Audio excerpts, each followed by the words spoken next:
Guys, I was craving something sweet. She is delish. I made good. These are so good. Oh yeah, I can, so I'm really sad, guys. Brownie time! Why can't we end the day without a sweet treat? Hi humans, my name is Anaya. Welcome back to my channel. As healthy and balanced as we try to live, there seems to be no escape for truly unhealthy habits. Especially when these habits are so normalized by society and you get looked at weird for not doing these normal things. And I'm talking about dessert. I'm on the healthy side of YouTube, or at least I'm trying to be. Like and subscribe, guys. I really want to build a community of girls that actually want to be healthy and actually want to invest in their long-term health. What do I mean about actually healthy? When you open the internet, there's tons of content about clean girl living or clean girl habits or healthy girl living. There's thousands of skinny women that are usually behind preaching this. Pot, calling the kettle black or whatever. I know I'm skinny, unless you don't think I am. If so, slay. But I know that I'm skinny. I know that I'm basically kind of in the same pool of trying to be clean girl, trying to be healthy, trying to teach you good habits. But I will say, I'm on Instagram. I don't have Instagram. I deleted it a while ago. In which I'm not trying to do things for aesthetic. If things happen to be aesthetic, that's cool. But my overall goal here with this channel is to deeply encourage young girls to be serious about their health, be aware of what they're eating, and actually take the steps so they can live happy and longer. Weight is not always the full picture of what your health truly is. Being thin does not guarantee great metabolic health, stable hormones, or balanced blood sugar. And being bigger doesn't automatically mean someone is unhealthy. Especially if you just happen to be bigger boned and you're still eating nutrient-dense meals, you manage your stress well, you sleep well, and you work out consistently. Genetics also play a huge role in this. I was naturally skinny for most of my life until I got to college, and chronic stress creeped into my life, poor sleep creeped into my life, and that caused me to gain 23 pounds. Growing up, I was a very active kid. However, I did eat a lot of processed foods because that's just what my parents were feeding me. I was eating processed food and seed oils without even realizing it. Again, what 11, 13-year-old's gonna be like, hey mom, don't feed me that. There's freaking, I don't know, sunflower oil in it. Without realizing that this stuff, these processed foods and these seed oils were gonna be affecting my long-term health. Basically, appearance does not always equal healthy habits. I spend hours, and I mean hours, actually doing research, listening to podcasts, reading books, and gathering information on what actually is healthy, most raw and clean information on health. And no matter which way you slice the cake, sugar is not good for you. What I want to talk about right now for this little tangent is Tam Carr. The kind of women that are watching Tam Carr's content are probably intoxicated for her lifestyle and how it looks, without doing your own research about what you're consuming visually and educationally. This is not to shame anyone. She's a skinny, pretty girl and she looks healthy. You want to be like that. In this vlog, she decides to make cookies at the end of her day. You know, that's basic. That's why we're all here in this video. People are obsessed with sweets. Every single cookie, they look so good. As always, it's filled with healthy ingredients. They are anti-inflammatory, they are dairy-free, sugar-free, and gluten-free as well. Claims the cookies she made in her video are anti-inflammatory, dairy-free, sugar-free, and gluten-free. But that's not true. If we go back to the ingredient list, she claims she used banana, coconut sugar. Wow, the second ingredient is sugar. Cinnamon, protein powder, chocolate chips, avocado, and baking soda.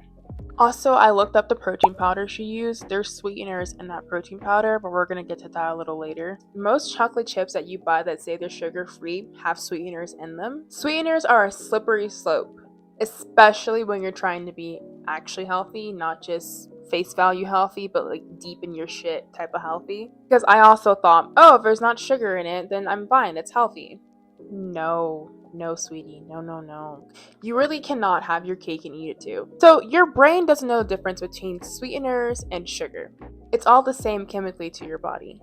Sweeteners like xylitol, stevia, monk fruit, they still trigger dopamine and they still activate your reward system. And they still make your brain expect calories. And when those calories never come, you end up craving real sugar later. So no, sweeteners are not natural. They're still just as unhealthy as regular sugar. They confuse your brain, spike your cravings, and keep you addicted to sweetness.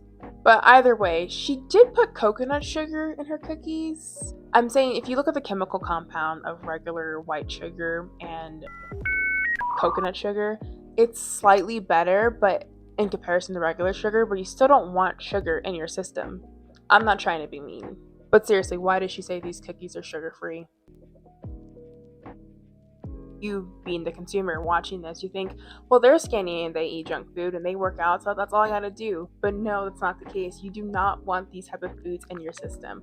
Coconut sugar is marketed as healthy. I go to Sprouts and Whole Foods religiously. But basically, anything on a shelf usually claims, oh look, it's healthy. Then I read the ingredients and it still has about 2 to 6 grams of maybe added sugar. Your body's going to react to coconut sugar the same way it does to regular sugar. It's a cleaner option, but your body does not care about the branding. Your body only cares about the chemical makeup that's actually affecting you long term. And they're also not completely anti-inflammatory. Some sweeteners can cause inflammation, directly or indirectly, depending on your gut health. So yes, xylitol can be inflammatory for sensitive guts. That most women watching these videos probably have sensitive guts, probably have inflammatory issues. But since I don't know what type of chocolate chips she used, I guess the recipe is dairy-free and gluten-free. If you're interested in this recipe that she does in this video, I can give it to you revamped and actually healthy. If you want to use banana, you want to use almond butter, but I make my own almond butter with no seed oils in it. Almond butter she did use, I found in a different video. It's actually pretty clean, so that's,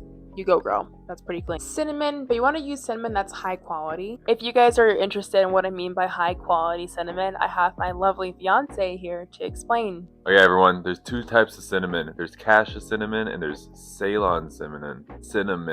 Cassia is the kind that you usually see in stores. It's a little cheaper and has a compound called coumarin, which it's pretty high amounts. It's like you're not gonna die if you eat cassia cinnamon, but if you ate a lot of cassia cinnamon, like we're always cooking with it, adding it a lot, it could cause some toxic issues for your liver long term. And like I eat a lot of cinnamon because it's a very healthy thing. It's very good for your blood sugar. But if you want to have the benefits without the risk of that toxic compound coumarin, you should get Ceylon cinnamon, which is a little more expensive, but it's not expensive if you buy it on Amazon. You can buy it in bulk for like $15. Okay, so like this is like $20 on Amazon, but if you buy like a small bottle from the store of this kind of cinnamon, it's like $10. So this is like 10 times as much cinnamon for $20. It can last you a while, and this is a really good brand because it's like lab tested and shit. I wish they sponsored me, but I don't have a YouTube channel. Wish they sponsored Anaya, but So that was my fiance. He's a very smart boy. Also for chocolate chips, like I said, I don't know what type of chocolate chips she used in this video, but we do have these. These are actually insane. I was very surprised when Gavin came home and found these. These are cocoa wafers. They're organic and plant-based. They actually are 100% like real, authentic cocoa. They also have no added sugars. They're certified organic cocoa beans, and they have this thing called theobroma. If you're eating normal food today and you decide to go make natural cookies with just nothing but sweet old bananas, it's not going to be as sweet as you anymore. You're going to get this terrible because your taste buds are so used to the oversaturation of sugar. So it definitely is a process. You're definitely going to have to creep into actually healthy things that can still be sweet, but naturally sweet from fruits, instead of just dropping sugar immediately. When I got all this information about what is actually healthy for me and what's not, it was pretty easy for me to just drop sugar because I immediately switched something in my brain telling me it doesn't matter how good this tastes. I already was aware it didn't make me feel good. It made me gain so much weight. And again, I've been skinny all my life, so that was a very eye-opening experience. So this YouTuber clearly values her health, but she's still falling short to eating sweets at nighttime to end her day. We all have a sweet treat craving. But why do we? Because your blood sugar dips in the evening. We can't end the day without sweets because we can't even start our day without sweets. Coffee and matcha. Most of us don't eat enough real food throughout our day. We skip breakfast, we snack, we live off iced coffee and matcha. We literally start our day off with sugar. I don't drink coffee, I just don't like how it affects me. Coffee by itself is actually full of antioxidants, polyphenols. It's everything we add to it. It's not the enemy. There's also benefits for brain health and fat metabolism. We've turned our coffee into a dessert when we add sweet creams, syrups, honey, caramel drizzles, sugar, even cold foam, which that actually surprised me that cold foam is not the best for you. Honey has been deemed a healthy alternative, and it is, but you have to do it a certain way if you're gonna have honey in your coffee. Honey is only healing when the enzymes inside the honey are actually alive. When honey is heated to 95 degrees or 35 degrees Celsius, you're killing all the good enzymes. It stops being healing and becomes straight sugar. And when your morning coffee is full of sugar, you start your whole day on a blood sugar roller coaster. And that leads you to have sweet cravings at nighttime. You are addicted, and it's not cute. Matcha actually works the same way. Matcha is one of the most antioxidant rich drinks you can have on earth. But as soon as you add dairy milk to it, it binds to the catechins, the beneficial compounds, and your body can't absorb the antioxidants from the matcha the same way when there's dairy milk in it. Almond milk is way better for matcha. Most oat milks, even unsweetened, can still spike your blood sugar because of how the oats are usually broken down. The healthiest way to drink matcha, I would say, is with almond milk. I don't drink almond milk anymore. If you absolutely want almond milk in your matcha, I suggest using Califia. Just if you want to be able to absorb the actual antioxidants, because it's actually really healthy for you. You can also do homemade oat milk, coconut milk. Coconut milk is amazing. Macadamia nut milk, cashew milk, and you can also add honey to matcha, but only if it's cold. The couple times I've had matcha, I've had it just plain. I actually like the taste of matcha by itself. I think it's amazing. It has like it's a very comforting flavor. Most of us grew up with dessert after dinner. It was normal.